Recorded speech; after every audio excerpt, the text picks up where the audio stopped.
E esse texto, no caminho de Emaús, uma aldeia mais ou menos 12 quilômetros de distância de Jerusalém, Jesus aqui já estava ressurreto, já havia ressuscitado, e nós sabemos que Jerusalém nesses dias estava vivendo um conflito muito grande, e os discípulos, nós sabemos, a Bíblia vai nos dizer que o pastor foi ferido, e o pastor então, por ser ferido, as ovelhas se dispersaram, e Jesus Cristo, ao ressuscitar, ele começa agora novamente a apacentar as suas ovelhas, a chegar aos seus discípulos, a revelar-se a eles novamente. E esse texto nos fala de Jesus se revelando a dois dos seus discípulos.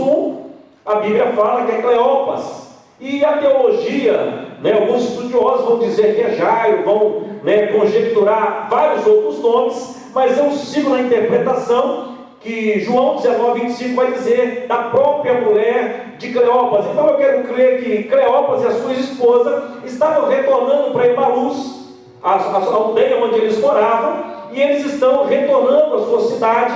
Quero crer que esse momento que eles estavam vivendo era um momento de profunda tristeza, um momento de uma profunda frustração. Eles estavam voltando para sua casa, entendendo que aquele movimento que eles fizeram parte, aquela trajetória tão linda de Jesus, de ter o privilégio de ser discípulo dele, de vê-lo realizar grandes milagres, tudo havia se perdido. Na concepção deles, eles achavam que tudo tinha terminado, estava acabado, estava consumado. E o texto vai falar, e eles vão falar para o próprio Jesus, que eles esperavam que Jesus remisse Israel. E é muito interessante a gente conhecer o contexto de Jesus em Jerusalém. A história vai dizer que 98% da população de Israel vivia abaixo da linha da pobreza. Já disse isso aqui algumas vezes. A teologia vai nos relatar, vai nos dar esses indicativos. E o povo de Israel vivia um jugo tremendamente opressor. Israel já havia sido escravizado em outros lugares, já tinha sido tirado do seu país, mas a escravidão romana, Israel estava sendo escravo dentro da sua própria casa. Imagine você dentro da sua casa, dentro do seu país, dentro da sua cidade, sendo escravizado. E o jugo que os romanos impunham ao povo de Israel era tremendamente opressor. E o povo de Israel, o que alimentava a fé deles era a promessa que o profeta Isaías havia profetizado 700 anos antes, que o Messias viria para libertar o povo do jugo de Roma. Então eles esperavam que Jesus iria libertá-los. E quando eles percebem que agora o Cristo, o Messias, o libertador, foi crucificado na cruz, automaticamente os discípulos se frustraram. Isso foi inevitável. Os discípulos acharam que estava tudo perdido. Alguns discípulos, Pedro e outros, voltaram para a rede, voltaram de onde eles saíram, voltaram para suas práticas comuns antes de seguir a Jesus. E esses dois discípulos que a Bíblia nos relata nesse texto, eles estão voltando, e Jesus se aproxima deles. O Jesus agora ressurreto, o Jesus que até então eles não conheciam. E Jesus se aproxima deles. E esse texto que nós lemos vai falar justamente, vai descorrer justamente o que acontece nesse diálogo de Jesus. E eu quero ser muito fiel ao texto, chamando a sua atenção para aquilo que o Espírito me fez entender dentro desse texto. No versículo 16 nós vamos perceber, já vai nos dizer: mas os olhos deles estavam como que fechados, para que não o conhecessem.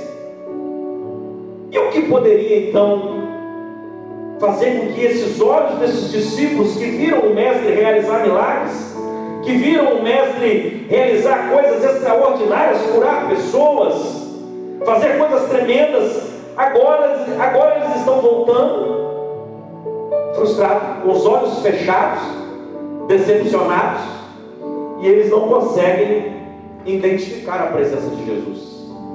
Eles não conseguem perceber que o Jesus ressurreto estava caminhando com eles. Eles já não conseguem mais discernir que o próprio Jesus estava caminhando com eles, estava ali falando com eles. A frustração impediu eles de perceber que Jesus estava ao lado deles. E deixa eu abrir aqui já um parênteses aqui dentro desse versículo. Na maioria das vezes, e quase sempre, quando nós estamos decepcionados e frustrados, quando nós entregamos pontos e achamos que está perdido, nós já ficamos impossibilitados de perceber a presença de Jesus. A frustração, a decepção nos impede de perceber a presença de Jesus.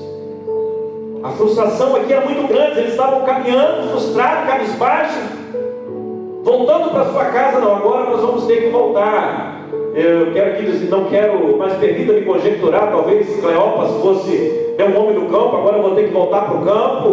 O outro discípulo, não sei, vou ter que voltar à minha atividade, porque aquilo que nós sonhamos, aquilo que nós nos propomos a fazer, seguir ao Mestre, agora acabou. O Mestre foi crucificado e para nós está tudo acabado. Vamos voltar para a nossa casa, vamos voltar às velhas práticas, vamos voltar a fazer aquilo que nós fazíamos antes, porque não tem mais jeito. Para nós, agora só a decepção. E no versículo 17, com essas atitudes aqui, se Jesus fosse como eu e você, na maioria das vezes quando a gente chega num lugar e não é notado, a gente já fica, poxa, vou sair desse ambiente, eu não fui notado, não fui percebido. Mas Jesus não age assim como eu e como você. Jesus, Ele é de uma grandeza tão grande, Ele age de uma maestria tão grande. E no versículo 17 nós vamos ver aqui um Jesus que agora está interagindo com eles. E Ele lhes disse: que palavras são essas que caminhando trocais entre vós? E por que estáis tristes? Começa então esse diálogo, e Jesus começa a interagir com eles, Jesus começa a provocá-los. E se tem uma coisa que me apaixona em Jesus, é porque Ele não cede às nossas crises. Nós entramos nas crises, nós reclamamos, nós choramos, nós fazemos piada, mas Jesus, Ele vai usando as nossas próprias crises para interagir conosco. Jesus, Ele trabalha com a psicologia ao contrário, Ele vai usando, Ele vai nos dando corda, Ele vai nos deixando, Ele vai nos instigando, porque Ele sabia, o Mestre sabia. Agora Ele é um Deus ressurreto, Ele sabia de tudo que eles estavam conversando, mas Jesus vai provocando, Jesus vai interagindo, e Jesus gosta de interagir, e Ele aproveita os nossos momentos de crises existenciais, dos nossos momentos de decepção, para interagir conosco. E Ele começa a interagir com eles, Ele começa a provocar um diálogo. E o versículo 18 vai trazer uma coisa que é muito comum na minha vida e na sua. Permita-me dizer, mas pelo menos comigo eu quero crer, se você for sincero um pouquinho também, você deve passar por esse mesmo problema. Olha o que diz o versículo 18. E respondendo um cujo nome era Cleopas, disse: és tu só peregrino em Jerusalém? És tu só peregrino em Jerusalém que não sabe das coisas que nela têm sucedido nesses dias? Cleopas já começa a colocar um pretexto aqui para Jesus. Ele já começa a colocar um pretexto, ele começa a argumentar, ele começa a querer dar a notícia para quem sabe de todas as coisas. Nós somos bem assim.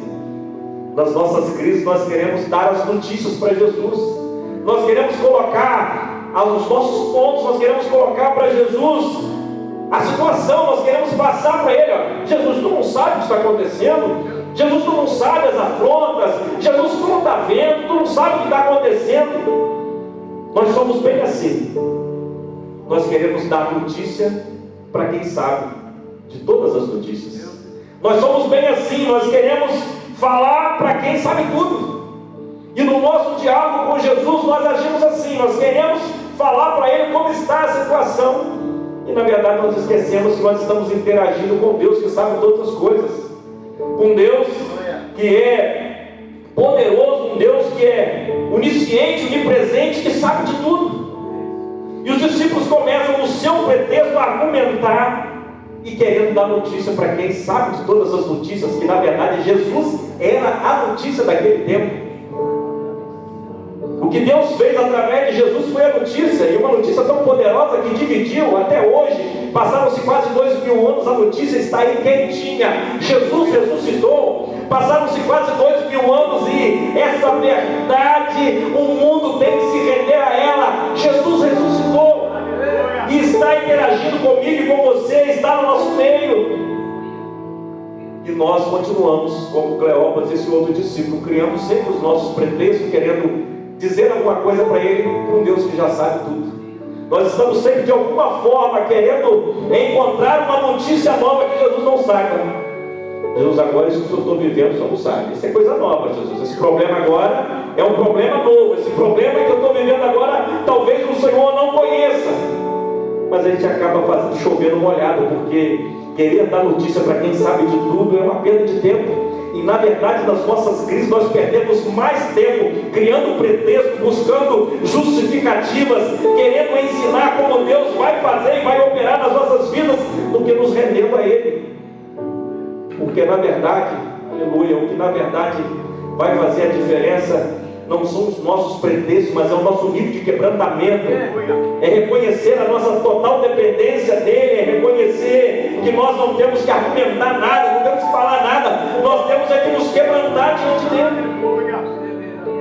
Aleluia.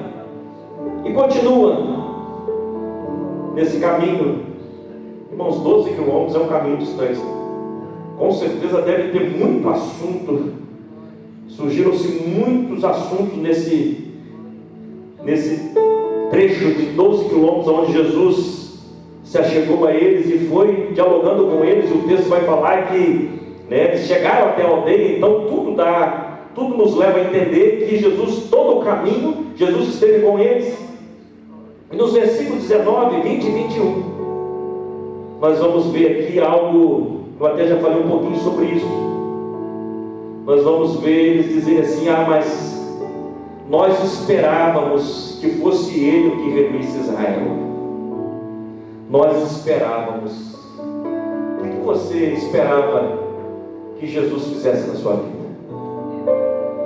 Eu creio que isso é muito comum na nossa caminhada. A gente está sempre se lamentando de alguma coisa que Jesus poderia ter feito nas nossas vidas. As irmãs de Lázaro, mestre, se o Senhor estivesse aqui, meu irmão não tinha morrido. Essa questão de lamentar, essa questão de estar sempre esperando, se Jesus estivesse assim, seria feito dessa forma ou de outra forma. Mas na verdade a gente não para entender que o que tem que ser feito Ele faz. O que é a parte dele Ele faz, o que cabe a Ele, Ele faz. E eles diziam assim, mas nós esperávamos que fosse Ele que remisse Israel.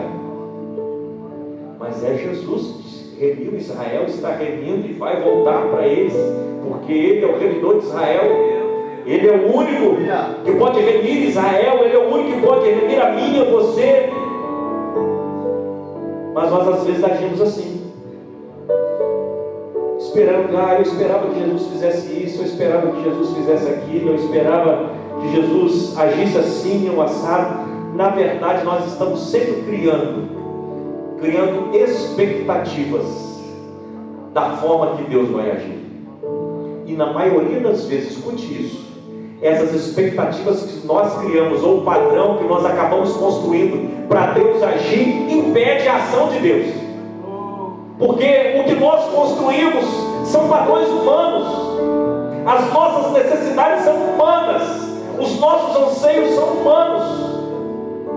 E Deus age de cima para baixo. Ele está sentado sobre um alto sublime trono, e o seu padrão é padrão espiritual. Ele age da forma espiritual, e o profeta Isaías vai dizer isso no capítulo 55, a partir do versículo 8, que os pensamentos de Deus são maiores que os nossos pensamentos, e os caminhos de Deus maiores que os nossos caminhos. Mas as expectativas que nós criamos, na maioria das vezes, limita a ação de Deus nas nossas vidas. Versículo 25, vamos trabalhar no texto. E no versículo 25, Jesus já dá uma apertada. É interessante, né, pastor Vladimir, que Jesus age assim. Chega um momento da nossa crise que Ele dá uma apertada, Ele dá uma mexida, Ele dá uma sacudida.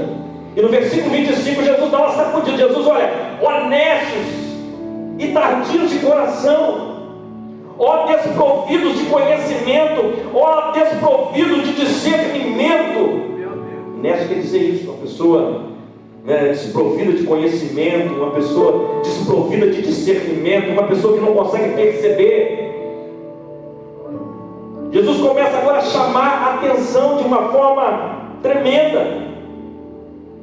E no versículo 26 e 27 nós vamos ver Jesus pega então a palavra e começa a motivá-los pela palavra.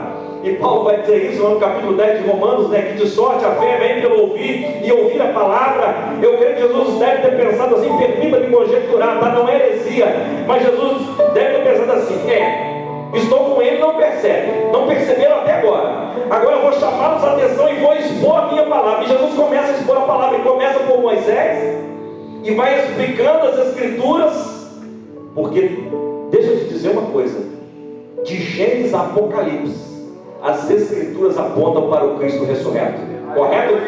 Tem teólogos aqui, correto?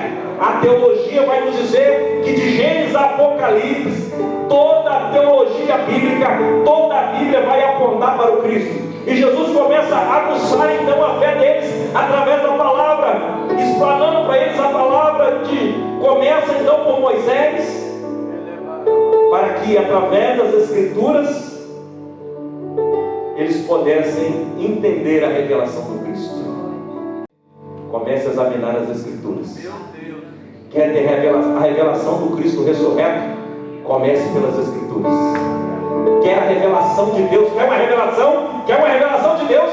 Entra nas Escrituras, que ela vai se revelar a você e vai mostrar para você o Cristo ressurreto, que venceu a cruz, ressurgiu no terceiro dia e está ao teu lado todos os dias, todas as manhãs, caminhando comigo e com você no caminho de Emaús, aonde nós caminhamos, o Cristo ressurreto continua ao nosso lado.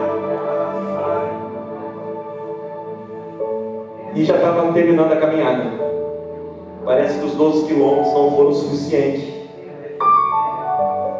E chegando ao final dessa caminhada, que caminhada, queria tanto estar lá. Já pensou caminhar 12 quilômetros ao lado de Jesus, hein, pastor Jean?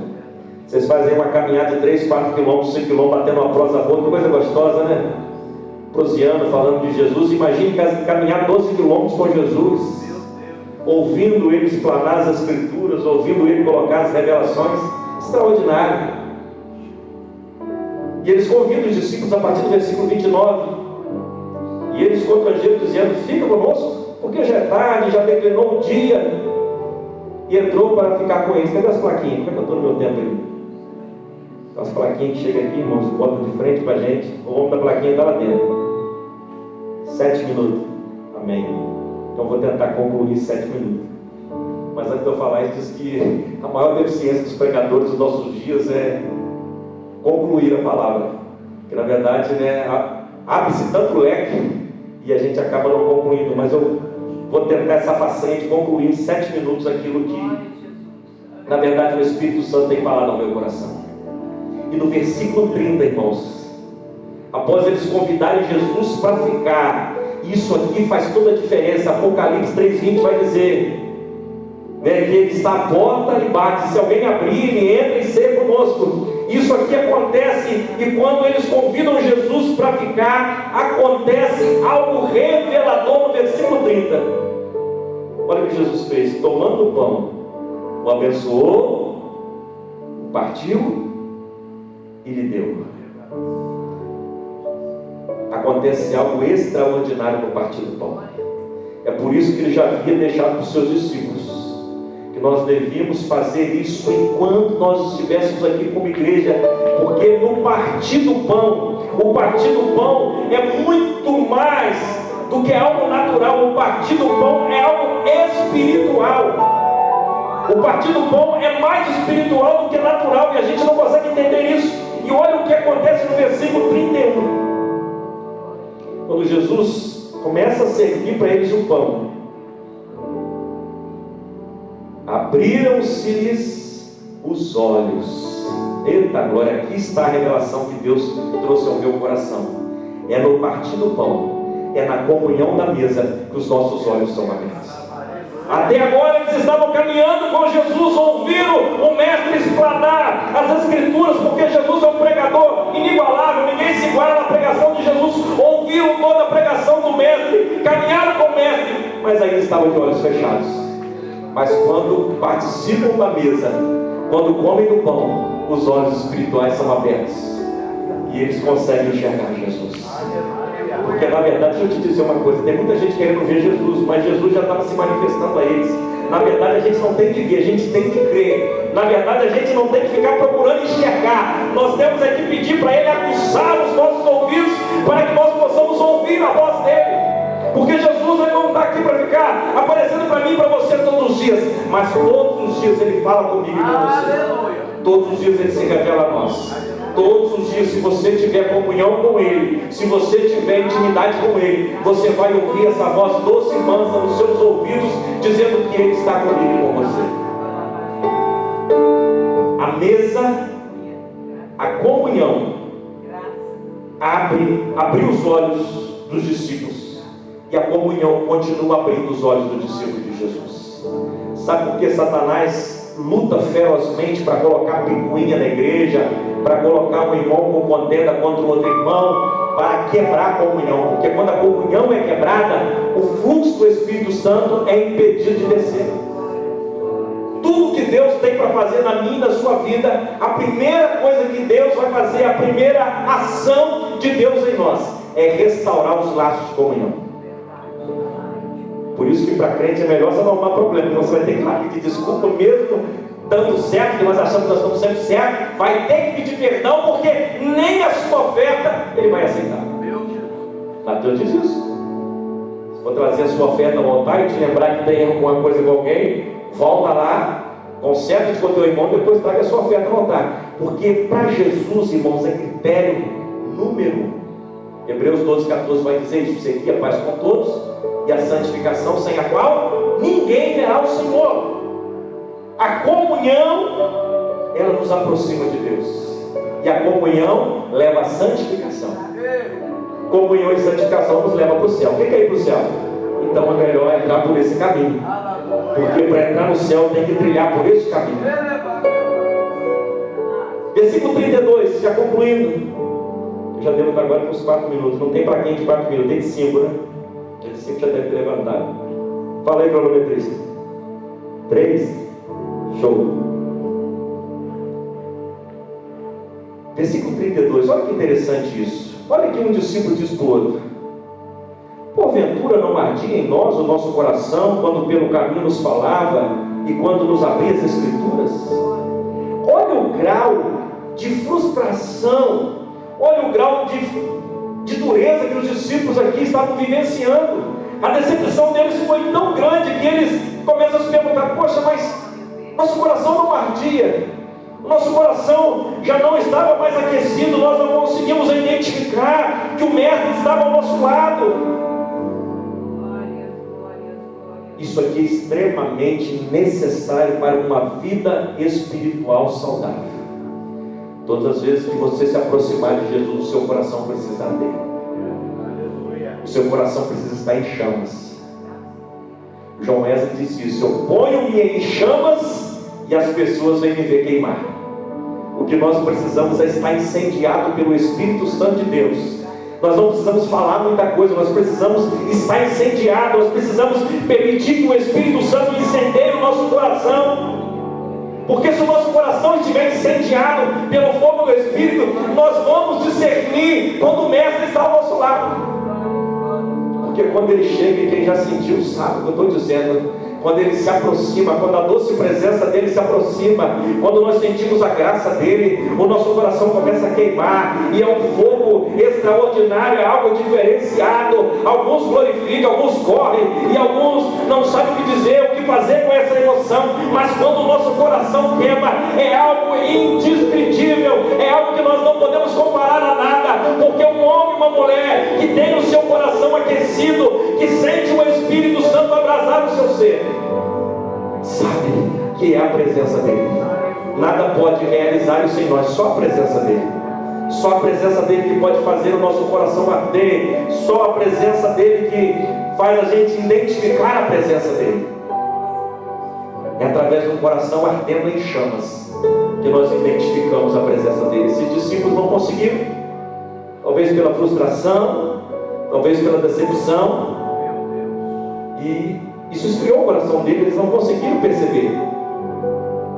E concluindo, essa palavra, esses discípulos voltam, né, para dar, versículo 33, para dar as boas notícias aos outros 11 discípulos, que Jesus já havia ressuscitado. E quando eles começam a falar, os discípulos já também relatam que verdadeiramente o Senhor já apareceu a Simão, e eles começam então a verificar cada vez mais que contra fatos não há argumento, e Jesus de fato havia ressuscitado. E eu concluo essa palavra fazendo uma pergunta para você: o que tem trago desilusão ao seu coração?